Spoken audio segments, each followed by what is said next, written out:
جی ناظرین، آج میرپور آزاد کشمیر میں اس وقت جو ہر جمعے کو اعلان کیا جاتا ہے کہ جمعے کے بعد یہاں پر احتجاج ہوتا ہے کشمیریوں کے لیے۔ یہاں پر آج اظہار یکجہتی کے لیے یہاں پر کچھ لوگ موجود ہیں، سراپا احتجاج ہیں اور مودی کے خلاف شدید نعرے بازی کی جا رہی ہے۔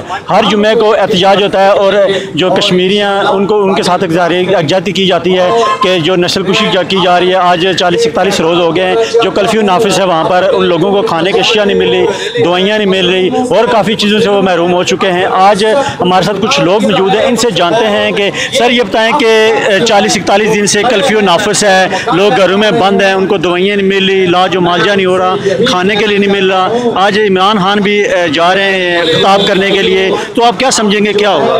بسم اللہ الرحمن الرحیم۔ آج 39 دن ہو گئے ہیں کرفیو کو۔ کشمیر کے اندر انسانی المیہ جنم لے چکے ہیں۔ ہندوستان کی فوجوں نے وہاں پر بربریت کے بازار گرم کیے ہوئے ہیں، نوجوانوں کو کاٹا گیا ہے، مارا گیا ہے۔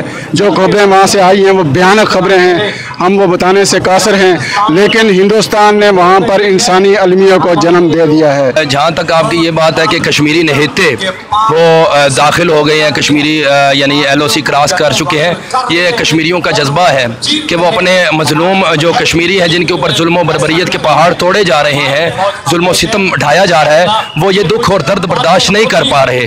ہمارے کشمیریوں کا ایک نعرہ ہے کشمیر بنے گا پاکستان، الحمدللہ بنے گا، تو کیا سمجھتے ہیں کہ جلدی سے جلدی اس کا کوئی حل ہونا چاہیے؟ جو لوگ وہاں پر جو بند ہیں کمروں میں 40 دن سے، ان پہ کرفیو نافذ ہے۔ بسم اللہ الرحمن الرحیم۔ جس طرح ہمارے قائدین جو احتجاج کا جو سلسلہ جاری رکھا ہے اور ریلیاں نکالنا اور سڑکوں پر جمع ہونا، اس کا یہ حل نہیں ہے۔ ہم 72 سال سے کرتے آئے ہیں، یہ ریسل ہم نے کی ہے اور ہم نے لاکھوں لوگ بھی اسی طرح گوا دیں۔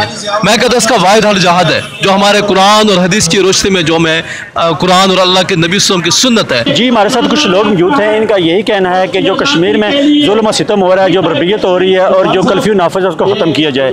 میرے پیچھے آپ دیکھ سکتے ہیں کہ یہاں پر سہاروں کے حساب سے لوگ موجود ہیں جو سراپا احتجاج ہیں، ان کا یہ کہ موقف ہے کشمیر بنے گا پاکستان۔ عالمی عدالت کو بھی چاہیے اس بارے میں جلدی سے نوٹس لیں، اور عمران خان وزیر اعظم پاکستان کو بھی چاہیے کہ جلدی سے اس بارے میں نوٹس لیں۔ جو کشمیریوں جو کرفیو میں بند ہیں، جو اندر جن کے پاس دوائیاں نہیں ہیں، میڈیسن نہیں ہے، کھانے کی اشیاء نہیں ہے موجود، ان کے بارے میں کوئی نہ کوئی جلدی سے جلدی حل ہونا چاہیے۔ کیمرہ مین کے ساتھ ساجد نذیر، عدالت نیوز، میرپور آزاد کشمیر۔